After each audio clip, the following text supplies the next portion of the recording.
Jacó habitou na terra em que seu pai foi estrangeiro, na terra de Canaã. Estas são gerações de Jacó.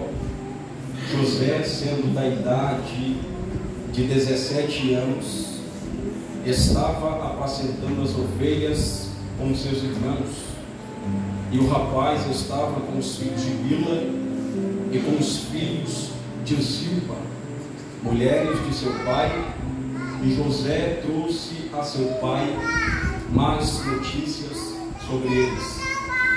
Meus irmãos, a família de Jacó, ela estava habitando a terra de Canaã. Nós sabemos que Deus havia chamado Abrão em Ur dos Caldeus. Abrão sai da sua terra, da sua parentela, habita em Canaã, e a sua família cresce, e Isaac e Rebeca, eles vão gerar a filhos, a Jacó e a Esaú.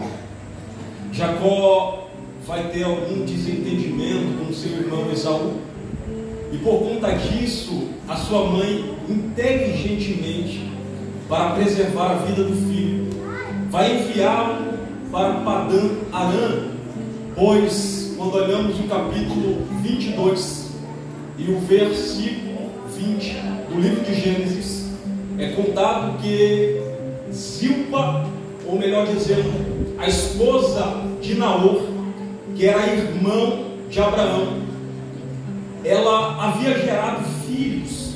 Milca havia gerado filhos, e um dos filhos que Milca havia gerado, por nome de Labão, ele vai gerar a Betuel, Betuel ele vai gerar a Raquel e o seu irmão Labão.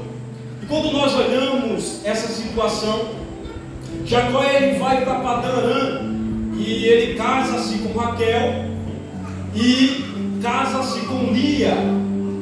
E o que acontece é que elas vão gerar algumas crianças junto com as suas servas, e essas crianças vão ser a família de Jacó. Mas essa família ela vai crescer, os filhos vão crescer em Padã Arã. Só que Jacó ele vai recuar, ele vai voltar para Canaã, são e salvo, porque a promessa de Deus na vida dele era de preservar a sua vida, preservar a sua família, e Deus velou pela sua palavra. Ele volta com a sua família, ele habita em Canaã, e nós vamos ter os filhos de Jacó. Lia ela vai gerar as 6 crianças, junto com uma menina por nome de Diná. Ela vai gerar a Ruben, a Simeão, a Levi e os demais filhos, enquanto Raquel ainda é estéril. Só que Deus lembrou-se de Raquel, e Raquel vai gerar a José e a Benjamim.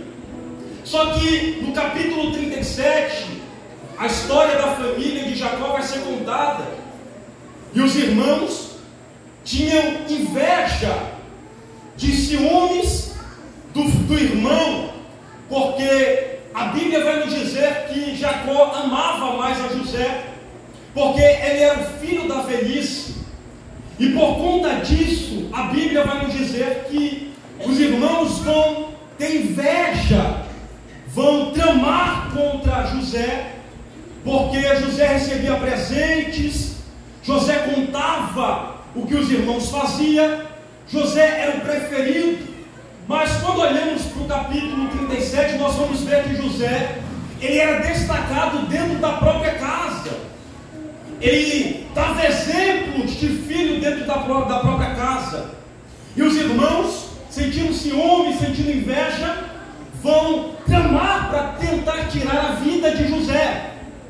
Só que José, ele vai receber alguns sonhos da parte do Senhor. E o primeiro sonho, ele vai sonhar que já estava no campo, e os feixes se levantavam e se dobravam diante do feixe dele.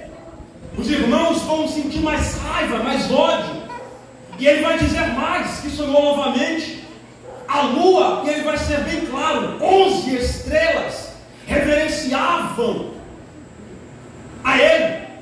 E os irmãos, por discordância, começaram a vê-lo com maus olhos, até o ponto de ver José indo atrás deles em Dotã e vendê-lo para os ismaelitas.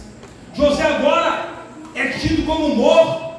A notícia que chega para o pai é que ele estava morto, é que ele havia sido devorado por uma fera.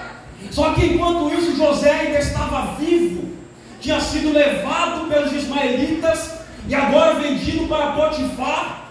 E o texto vai dizer que José, ele passa por algumas dificuldades, ele passa por algumas situações difíceis, e pela visão de todos era que José havia sido morto, que o sonho de José não havia dado em nada.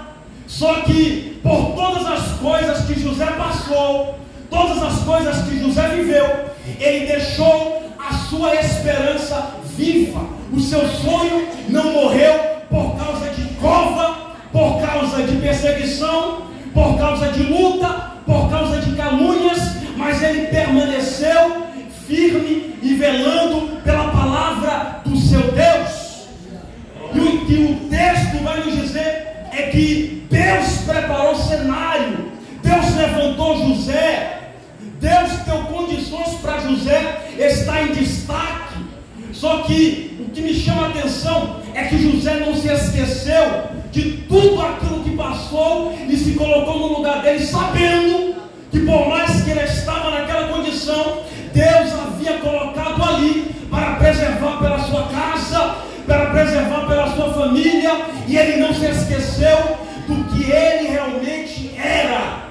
Ele estava em destaque, estava com 2 filhos, Manassés e Efraim, era casado, tinha esposa, mas lembrava que aonde ele estava era porque Deus não havia colocado. Ele simplesmente poderia olhar para os irmãos e dizer: eles me fizeram mal e eu vou fazer mal para eles. Mas não, quem é sonhador sabe que tudo aquilo que adquiriu é porque o Deus que prometeu foi fiel para realizar o sonho que ele dirigiu para a vida de José.